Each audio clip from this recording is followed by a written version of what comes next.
Yo, what's happening, everybody? Welcome back, dude. Welcome back here to Snaps, the premier college football podcast. And I can say that as an unbiased source because I'm a part of the show. Now just don't look up what unbiased means. I hope you had a wonderful weekend. I know I did, Aaron. I'm very excited to be back here on the Volume YouTube channel. Go ahead and like it, subscribe, all of the things that please the algorithmic gods that rule our existence. And we're going to have a hell of a show today, boys. That's right. Week 0. We have actual college football to break down. A lot of Frosty Boy talk. Tough scene for the Frost Hive right now. We'll also talk about some starting quarterback decisions that have been made. Jim Harbaugh maybe not making our guy Aaron Murray too happy, but we'll get there. Brian Harsin and he who would be king. Has Jimbo found his guy? First off, let me welcome in my esteemed co-host, former Georgia Bulldog great, noted nut toucher. It's quarterback Aaron Murray. What's up, brother? Man, it was so good to watch some real football this weekend. I had a little bit of a panic attack. So I'm watching the Nebraska game on Saturday. Then all of a sudden, Fox decides that a preseason Falcons game is a little bit more important than keeping that game going over there in Dublin. So I'm freaking out. All of a sudden, it just goes to pregame coverage. I'm like, why does anyone want to watch the pregame for a preseason game when we got this awesome game going in Dublin? So freaked out a little bit, but cooler heads prevailed. Thank you to those on Twitter. Just had to download a little Fox app, was good to go. But overall, man, it was a great Saturday. We already got controversy. We'll touch on that. A lot of fun this weekend. Obviously, great nightcap for the SEC. Vanderbilt looked like Alabama of the islands, for goodness sakes. That was fun to watch. Yes, and T-Bob, first off, though, how was the mini week 0 vacation at the beach? You rested, you look nice and tan. Perfect. I feel nice and tan. I was kind of looking like I feel like I got a little blonde thing going on, a little tan going on. The beach was great, man. The beach was great. I used it to form my college football analysis for the weekend. The ocean was so calm that it was very clear that Poseidon was asleep, okay? Hammered Vandy to cover, obviously. Big play there. Now, what did not go well was trying to make myself into a leader of the Frosty Boys last week because that Nebraska game was something. And yes, look, I'm learning, okay, on this job like everybody else is learning in their job every single day.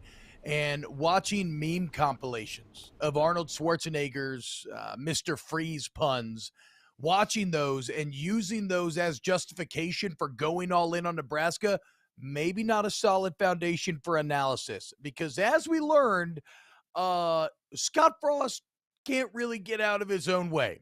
He can't really, in other words, he cannot hold his beer. We'll talk about what went down in the stadium. Shout out to the Irish hospitality, big winner over the weekend. But Aaron, I'll let you start. Nebraska falls to Northwestern. It is an NCAA record 7th one-score loss in a row, and it all goes back to this onside kick. Aaron, what was your main takeaway from the Huskers' struggles on Saturday? Well, Nebraska is the best win-loss team in America, according to our boy T-Bob. My Look it up. issue, along with everyone else in the country, is this is year 5 for Scott Frost, and I think Scott Frost is a very good head football coach. I had an opportunity to cover Coach Frost back when he was getting going there at UCF in Orlando. I was like, man, this guy is going somewhere.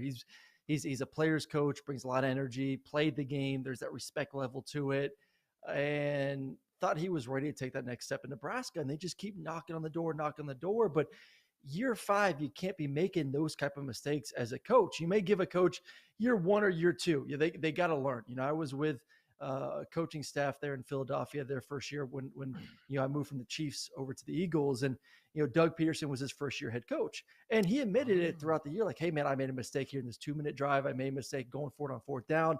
I will learn from that. Turns around in year 2, wins a Super Bowl. you got to make sure that you're learning as a head coach when and when not to make certain situations, because those are the type of plays and those are the type of decisions that cost you wins and ultimately cost you your job. So you're up 11 points. You're feeling good. Your defense just got a massive turnover. Your offense turned around, scored a touchdown. Everyone's high fiving. You're feeling good on the sideline. Nebraska fans are cheering, whether it's in Dublin or home. And you decide to go for an onside kick. And you and I have both looked at some of the coverages that Northwestern was showing on film.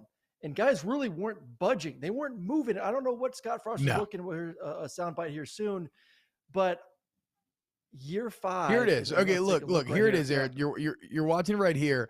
And if you could pause it right when the foot is about to meet ball here, Brum. It what you want to look for here, like when you do this, is when, like Aaron's alluding to, when you see a team that as the kicker is running up to the ball, they start to flip their hips and they start to preemptively run to set up the return. After the game, Scott Frost tried to claim that they had the exact look they wanted, that in a previous rep they had seen them do just that.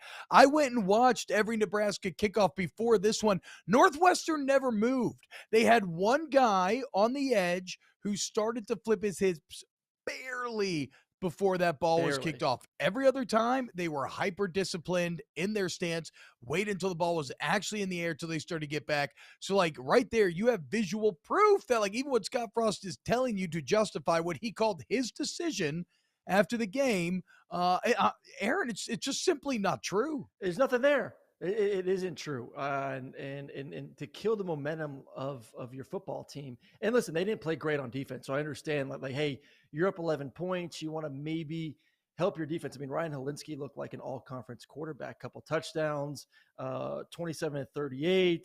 They're running the ball well, and that being about 214 yards overall rushing for Northwestern. So they were moving the ball well, but still, you have an 11-point lead. Your defense caused the turnover. Why give a team any sort of hope? Why give them any chance, a short field to be able to punch it in there?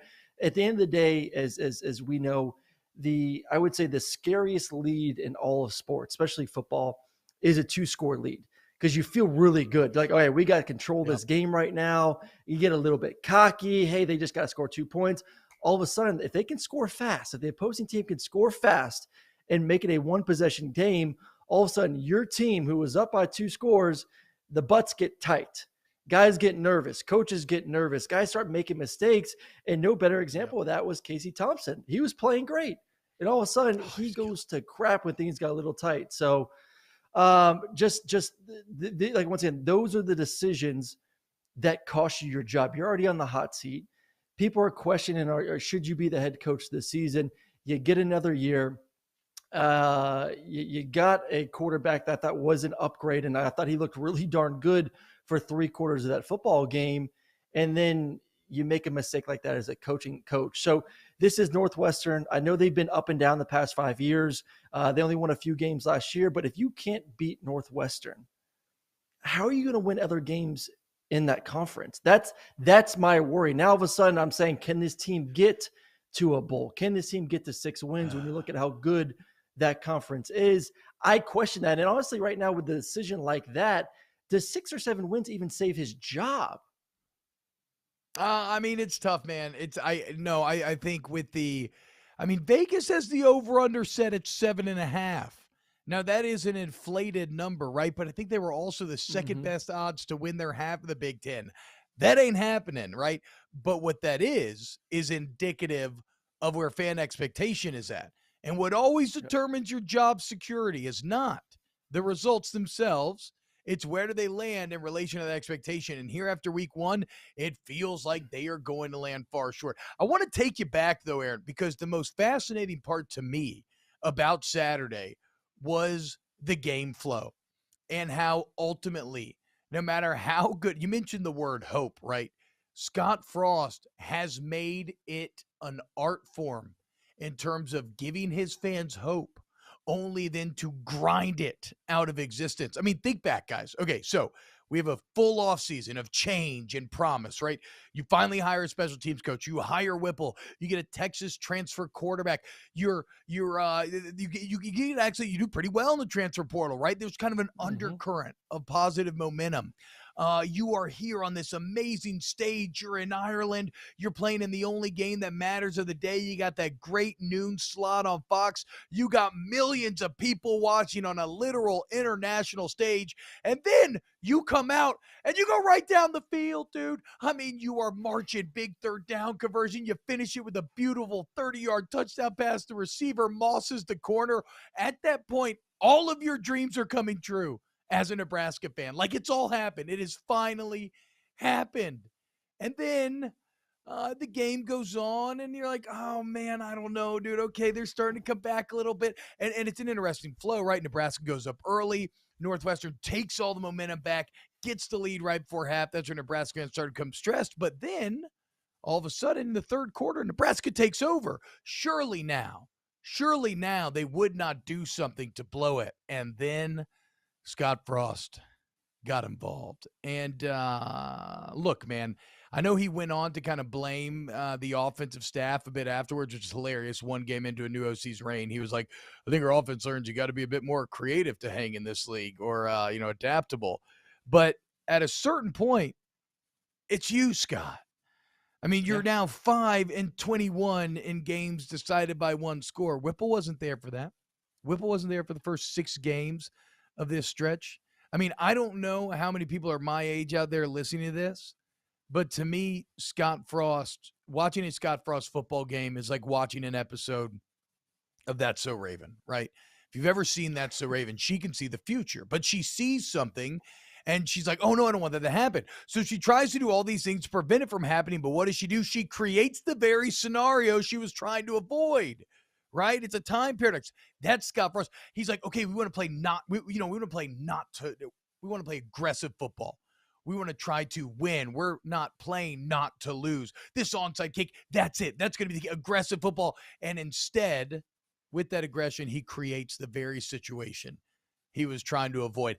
I don't know that you could have scripted a worse way for this game to go in terms of angering the Husker fan base. And so, yes, where we sit today, what is it, August 29th?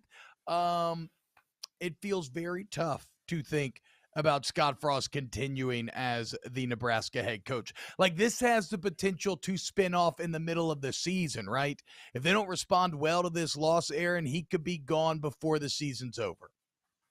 Well, good thing is they get North Dakota next. So you get North Dakota, you get Georgia Southern. It would have been nice to be 3-0 heading into that game versus Oklahoma. You bring Oklahoma into your stadium, you got some momentum, you're 3-0, you're winning close football games, and then maybe you have an upset. I mean, Oklahoma still has a lot of questions. You're talking about a brand new coaching staff there for the Sooners. Maybe you find a way to get upset because you've built some goodwill inside that locker room. And now all of a sudden, the players hear the noise. Let's make sure we all understand that. You and I have been in a locker room.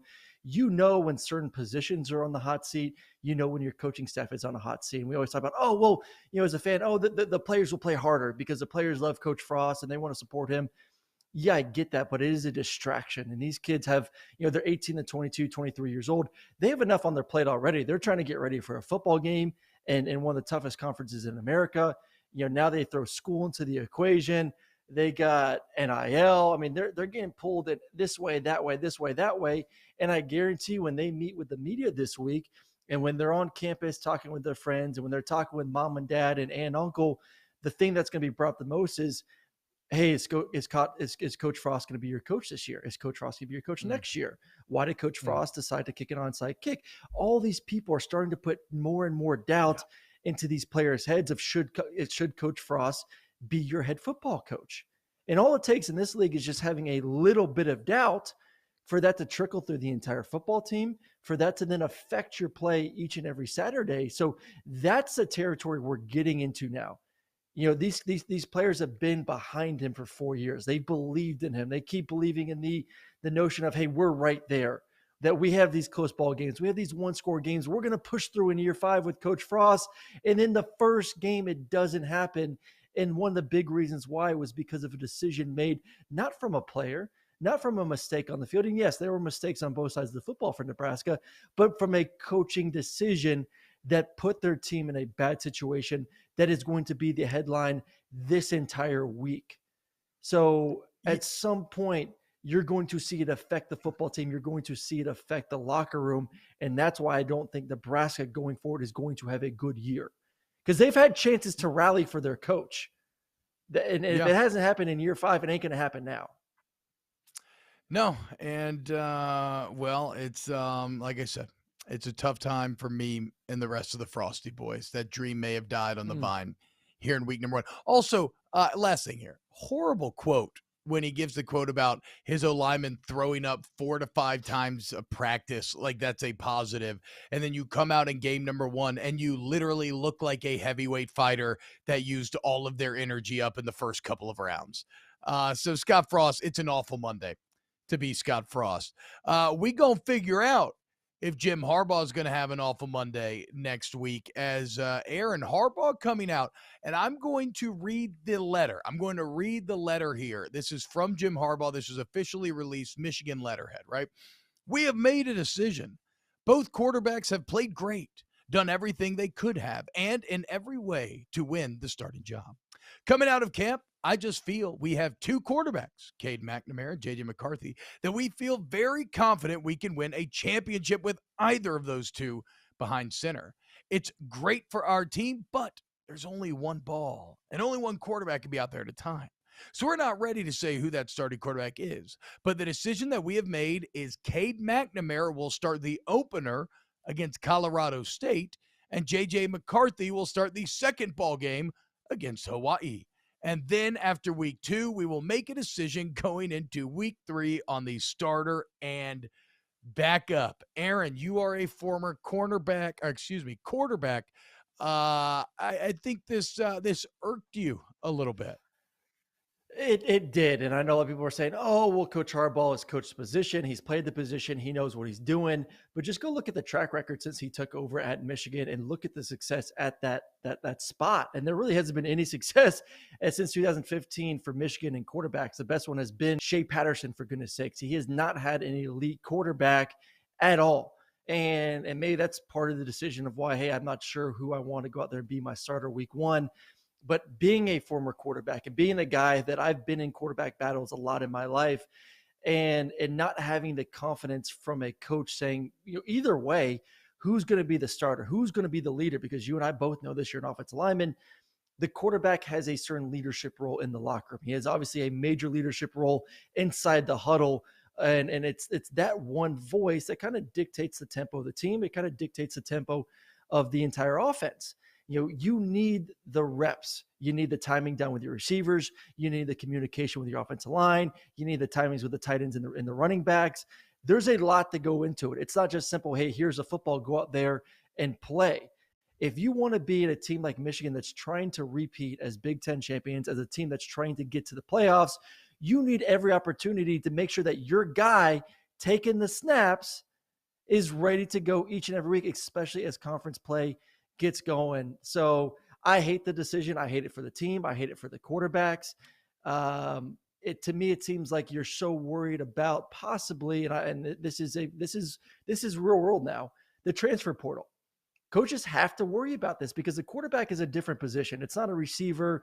It's not offensive linemen, running backs, or guys on defense where you can create some kind of rotation where, hey, you're the starter, but I guarantee you, hey, backup, you're going to get 30, 40% of the reps. You can keep guys happy that way.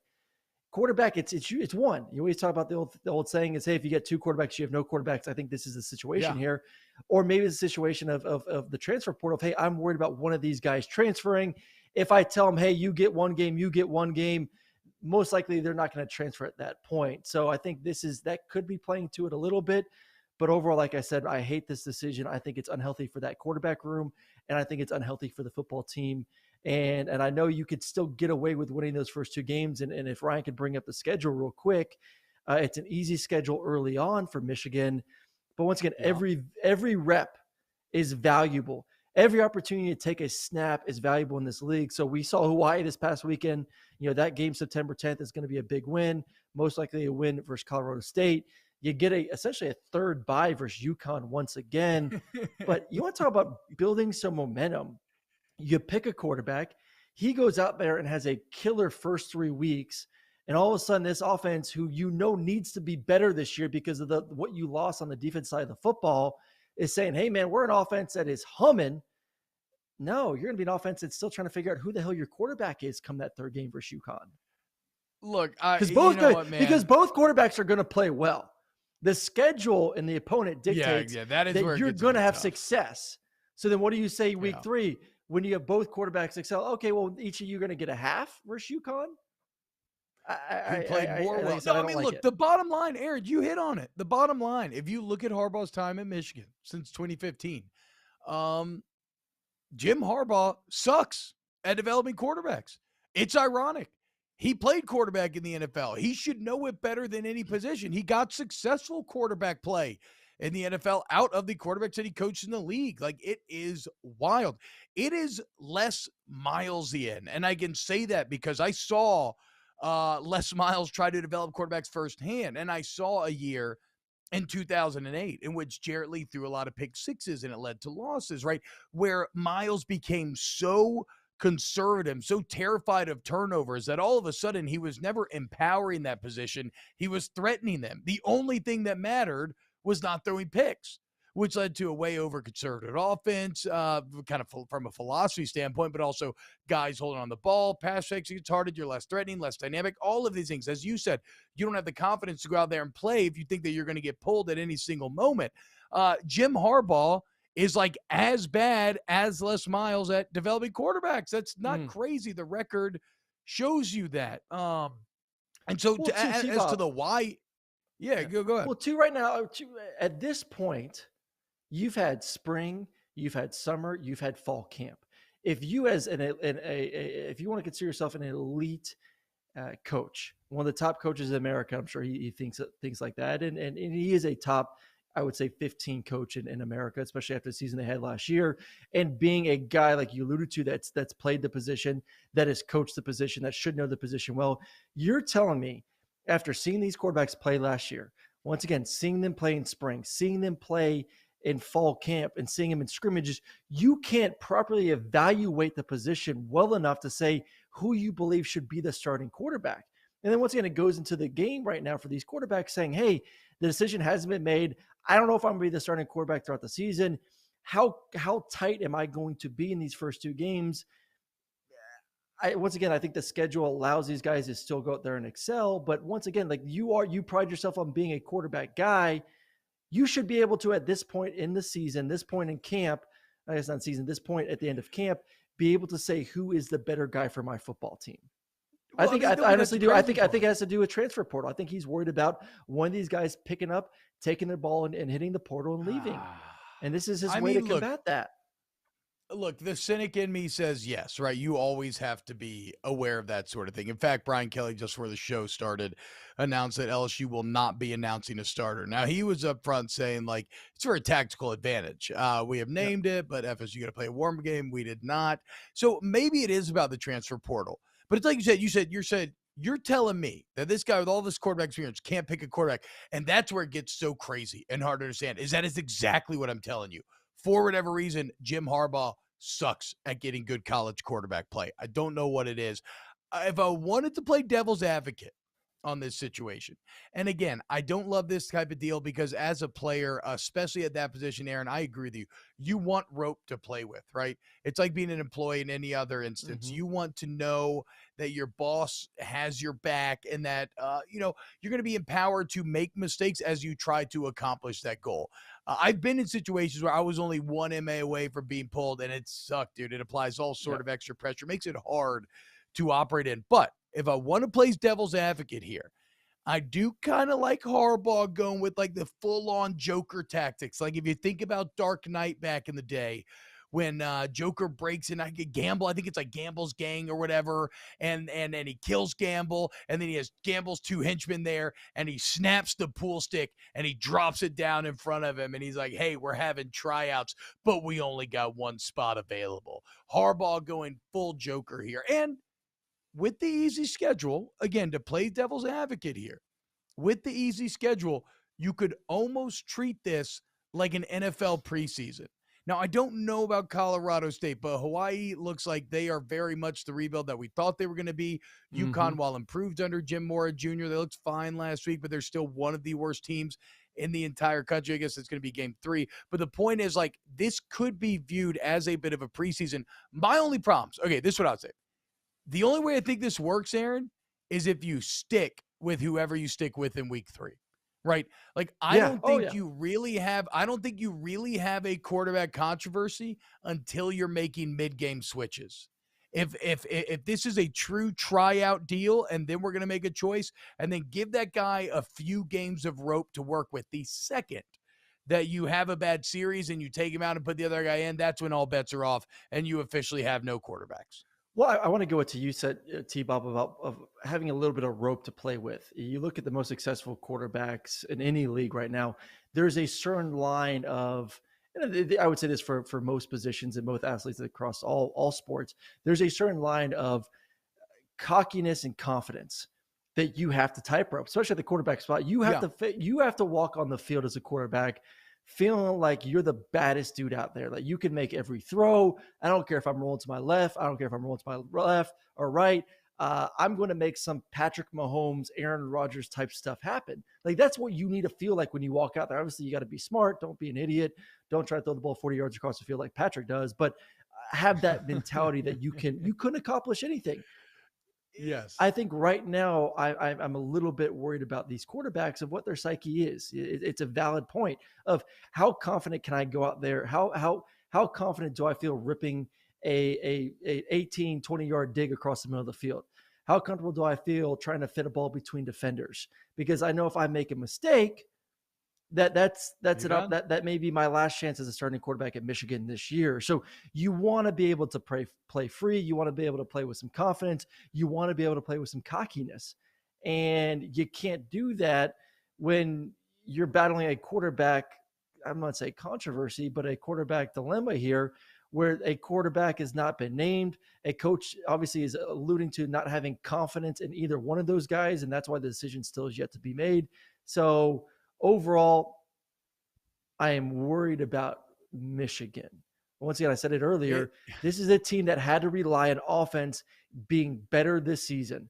Your star defensive end is gone. A lot of guys on that defense side of the football have moved on. It will still be a good defense, but offense is going to have to play a lot better if you want to be able to compete. What's the goal? The goal is to beat Ohio State. If you're going to beat Ohio State this year, you better score 40, 50 points. And right now, looking at the quarterback spot, I guarantee you Michigan will not score 50 points, even against a so-so Ohio State defense. It's kind of funny because the quarterback coach relationship, right? Like you said, you want to create that irrational confidence in yourself, in the relationship itself. And this is almost like Harbaugh is coming to a longtime girlfriend and being like, I kind of want to try something new, a bit of an open relationship, right? Like how it's a sister wife. He's doing a sister wives thing. I don't know if it's going to play out. We'll see. Again, the only way I have no faith in Harbaugh to develop a college quarterback, as we said, but the only way it maybe works is they stick with the week 3 guy. We will see. Speaking of sticking with guys, will Auburn stick with Brian Harsin as Auburn's AD steps down on Friday? The man who orchestrated the deal to bring Brian Harsin into Auburn. Auburn also names a starting quarterback in TJ Finley, which we'll get to that. But what does a new athletic director, Aaron, what does that mean for Brian Harsin's future on the Plains? Well, I think Brian's on the hot side unless he wins. I don't think an athletic director, even though I'm a little bit surprised with this Allen Greene move. I thought Allen Greene, especially look at the hire he made on the basketball side and how well the basketball team has performed with their new head coach. You're like, okay, this is a, I think once again, I think a very good athletic director. You look at the other sports there at Auburn; they've all been performing decently well. Look at baseball, dude. Baseball, look at baseball, gymnastics, gymnastics. So you're talking about a program where baseball's moving, gymnastics, basketball it was the number 1 ranked team in the country last year at one point. So I know this is a still football first conference, but Allen Greene should not be stepping away right now, in my opinion. So I don't think Allen Greene staying or Allen Greene leaving has anything to do with Brian Harsin having to win and having to win right now. And once again, the more I look at this roster for Auburn, the more I'm like, okay, they have an opportunity. They do have an opportunity to be a bowl team, which I think is Really? a good season by Auburn standard. But I do think they have a chance to be 8-4, 7-5. Is Oh. that going to make Auburn fans happy? No. I mean, no SEC team that is named Texas A&M, Alabama, Auburn, LSU, Georgia, Florida is going to be happy being a 6-6, 7-5 football team. But being second season, I think you will be awarded a third year if you get to that 7-5 part. So I'm the good thing is, counter to what we just talked about with Michigan, at least they have named a starting quarterback. You alluded to it. TJ Finley has been named the starting quarterback. Yeah. That was the kind of guy that if I had a bet on it, I would bet on him just based on what I saw last year from his limited time and then seeing what Zach Calzada looked like at Texas A&M.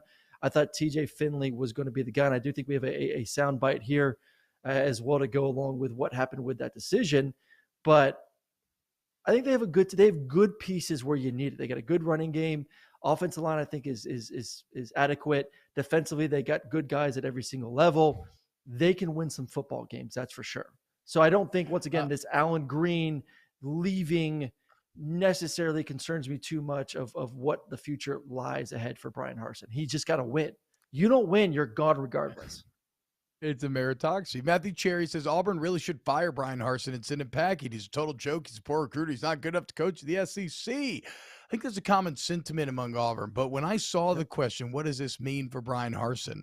My immediate reaction is, how the hell am I supposed to know what it means, man? Trying to figure out Auburn politics, it's Byzantine. And I mean that literally. Like the Roman Byzantine Empire, like where everybody's constantly trying to stab each other in the back. There's religious hypocrisy everywhere. It's a culture unto itself that I don't really understand. Like asking me what's going on with the political dynamics at Auburn, I have no idea what's going on because I don't understand the finances.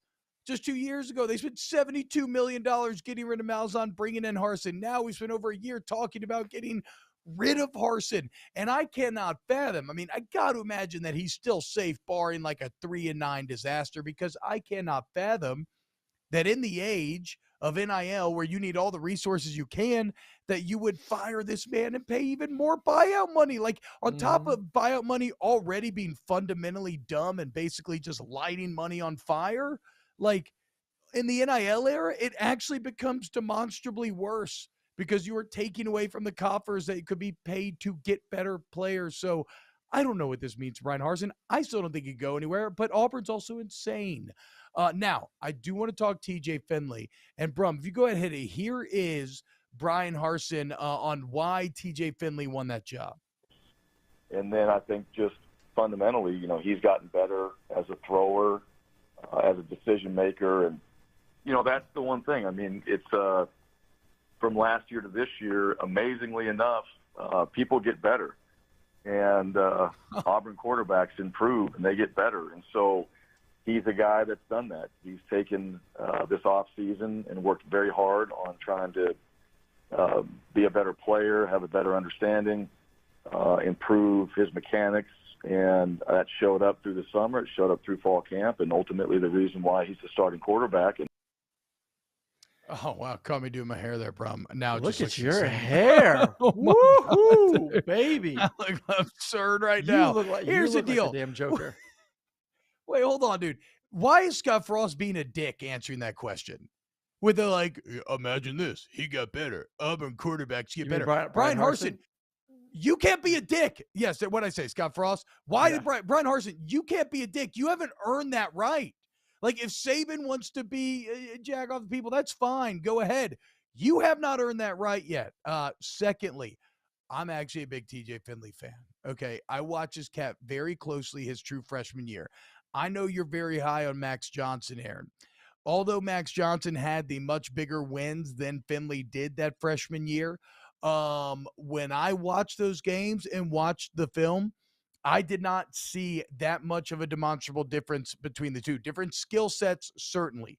Finley with a much more live arm, Johnson with more running ability. But when the O-line protected Finley, he thrived. When they didn't, he did not. When the O-line protected Johnson, he thrived as well, right? And so, like, it's not TJ's Finley's fault that he had to play A&M and Alabama while Max Johnson got to play a Florida team that would just couldn't get out of their own way. He was pretty great that night. But then an Ole Miss team whose defense is just absolutely horrid and putrid that year. So, like, I've always been very high on TJ Finley, and I'm excited to see what he can do now as an older, more experienced guy, as the starting quarterback for Auburn. But I just still, I mean, it's still just so hard for me with the toxic culture and the Byzantine politics of Auburn for me to sit here and think that they're going to be an 8-win team. 7-5 is pushing it, dude. But maybe 7-5 I'll grant at least him that. 7-5 gives him another season. I think that, to me, that's, as a coach in this league that is just starting out, and let's not forget Brian Harson's not from the SEC. If he can get the 7-5 in his second season, it buys him, okay, one more year to see if I can get this thing going in the right direction. Going back to the TJ Finley discussion, it's the quarterback spot was not the issue last year. Bo Nix the majority of the season. I thought Bo actually was a really impressive in year 3. They had no talent around him besides the running backs. They really lacked talent on the outside. Receivers were average at best. Tight ends were okay, but still made some big drops and some big games. Look at the Georgia game, the amount of drops that occurred throughout the game there. And Auburn really gave them no opportunity to make that thing close, especially late in the game. So if they need to find support around TJ can be good, TJ can be bad. I don't care. If you don't have receivers that can create separation, if you don't have receivers that can at least catch a football, you're not going to have success. So it is funny what he said, because it is true. Everyone does hopefully get better in every single year. And let's not forget, TJ was a young guy at LSU. TJ was young last year. It was his first year in the system. You're talking about a quarterback that hopefully has matured physically and mentally, a guy that is a better understanding of the playbook, is able to get through his reads a little bit faster, because he does have the tools you want. He's a big kid. He's 6'7", big arm. Now we have a quarterback. Can we find the pieces around him to complement what he's able to do and have success? And it's still going to be very much a run-first team. You got two of the best running backs, probably the best tandem of running backs in this conference. I think you have a very good defense. It's not out of the question to go 7-5 with that recipe. But if you start to lose games and lose confidence, and once again, it gets back to the confidence in the head coach, similar to what we talked about with Coach Frost. If the team loses confidence in your head coach, you could see this team start to spiral down really, really quickly. And if they are 5-7 and not making a bowl game, then all of a sudden those boosters who seem to have a lot of control there in Auburn will be making decisions about who's going to be the head coach of 2023 for the Auburn Tigers. More like Brian Fartson. But in all seriousness, I have heard lumber prices are down. So I know Yellowwood's one of the big boosters over there. I don't know, dude. Maybe he's not going to be able to swing it anymore. Now maybe he's going to be the new athletic director. I would, again, in the politics of Auburn, I don't think anything is beyond the pale. So we were talking about TJ Finley. One guy that he was competing with was Max Johnson, somebody that me and you, Aaron, we've talked, we're both pretty high on, right? Well, did it shock you at all when Jimbo Fisher came out and named a king, but it was a man literally named King, Haynes King, the starting quarterback for the Texas A&M Aggies, not Max Johnson? I was a little surprised, unless Haynes King has just absolutely taking a massive step in the right direction, throwing the football, because what I saw, it was limited. Once again, I hate to judge quarterbacks on, one or two games early on in their career. Just like Carson just said, these guys are going to get better. They're going to see, they watch the film. You got really good coaches. They can be nitpicky. They can say, hey, this is what you need to work on. And I'm sure he went in the spring and summer and fall camp, worked his tail off to become more of a natural passer. But all I can go off as an analyst is based on what I've seen on film. And last year, watching him for essentially a game and a quarter before he got hurt versus Colorado, was not very good as a thrower. Yeah, he's a hell of an athlete, But when I think Jimbo Fisher, and I think what fits best and what gels best with what Fisher wants to do as a head coach and an offensive mind is throw the football. Is have a quarterback that can get through his reads, make every single throw from a slant to an out to a deep dig to a corner post, all that good stuff. And based on what I've seen from Haynes, I don't think he can do that at a consistent level. He can run really fast, but Jimbo to me has not shown at me that he wants to run an offense that is a zone read type offense. It's still very much of a pro style system. So who fits better in that scheme? Well, I'd give the edge to Max Johnson. What I saw from Max last year at LSU was a guy that can throw the ball, can make every throw you want, has the legs to get in outside the pocket. Very similar to a guy named Kellen Mond, who was successful there at Texas A&M. A passer first, athletic enough to be creative with his legs, but can make the throws that you want. Max fits more that mode than Haynes King does. So I'm a little bit surprised there. Obviously, he's seen something in Haynes to crown him the starting quarterback the past 2 years heading into the season. I will say this. I will not be surprised at the end of the day if Max Johnson is named the starting quarterback at some point this season because of the lack of ability to throw the ball from Haynes King. Ooh, spicy boy. We'll see. So my takeaways from the Haynes King situation are this. If I was an A&M fan, I would actually be feeling pretty positive about this for everything Aaron just told you, right? Like both me and Aaron actually believe that Max Johnson is pretty damn good. I think if you look at his numbers from last year, he had a completely respectable touchdown to pick ratio. I think it might have been like 28-7 off the top of my head. But as someone who obviously has to cover the LSU program as closely as I do, I can tell you he was working out of an offense that was fundamentally and operationally flawed, like horribly flawed. He was dealing with a first-time play caller, Jake Peets. I watched that offense call timeouts coming out of TV timeouts. Hell, I watched him call timeouts coming out of timeouts. Like the amount of times that they would get to 3rd and 1 or 4th and 1 and not be able to make a decision, the amount of times that Max was having to look to the sideline and be like, I need a play. Like for him to still have success, I think he's really good. So if Haynes King is winning that job, then if I'm an A&M fan, I'm actually gaining more juice today.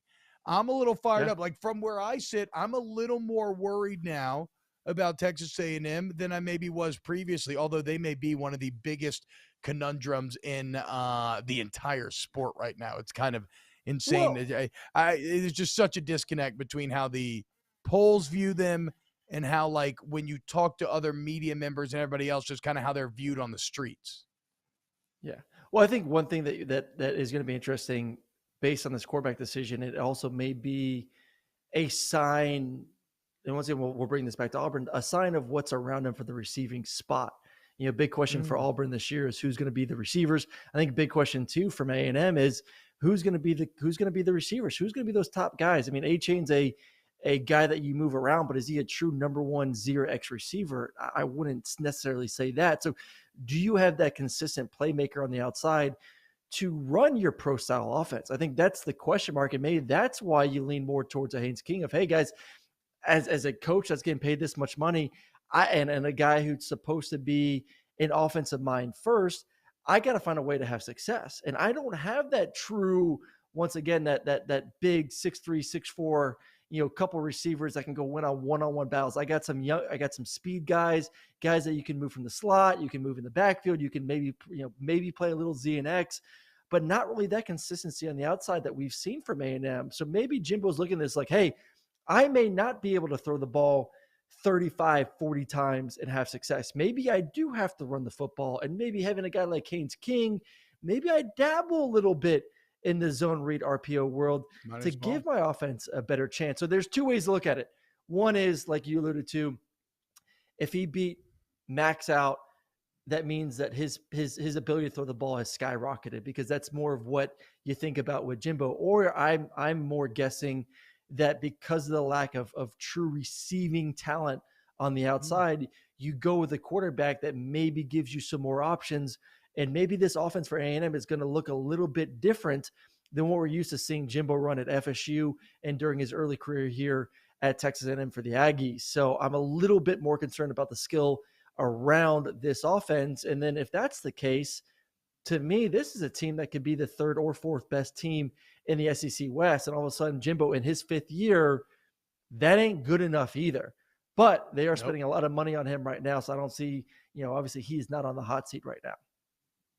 Yeah. The last thing I would say in the Max Johnson situation is simply that it also, thankfully, shuts down something that I got very sick of hearing this offseason, which was you didn't transfer in to ride the bench. Okay, whatever. Of course not. You think you're going to win the job, but there are no guarantees. We are seeing more and more in the age of the transfer portal that, yeah, you can transfer and have it not work out. In fact, Alabama released a depth chart today, and Eli Ricks was a backup to Kool-Aid McKinstry.